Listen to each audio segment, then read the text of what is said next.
আমাদের কাশ্মীর ট্যুরের শেষ পয়েন্ট আরু ভ্যালি।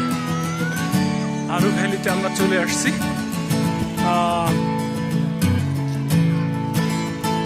এটা শেষ করে আমরা পেহেলগাম যাব। পেহেলগাম থেকে আমরা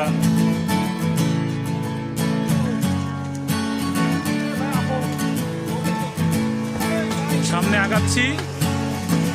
আরু ভ্যালি দেখে শেষ করে পেহেলগাম যাব বললাম, সেটা পেহেলগাম থেকে আবার আজকে শ্রীনগর চলে যাব। কালকে সকালে ফ্লাইট। আশা করছি যে কাশ্মীর ট্যুর হয়তো আজকে শেষ হয়ে যাচ্ছে আমার। জানি না আর হয়তো আসা হবে কি না, কারণ একই লোকেশনে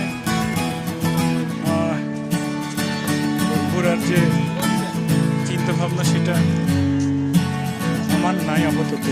তবে কস্টলিও আছে, তারপরে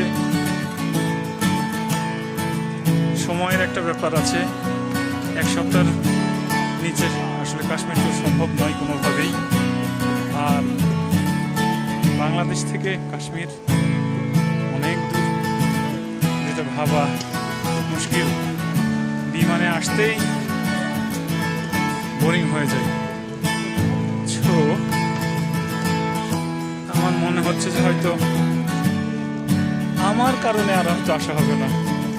একবার ইচ্ছা আছে পরিবার নিয়ে আসা, সেটা হয়তো ফুলফিল করার জন্য আমি আসবো ইনশাআল্লাহ।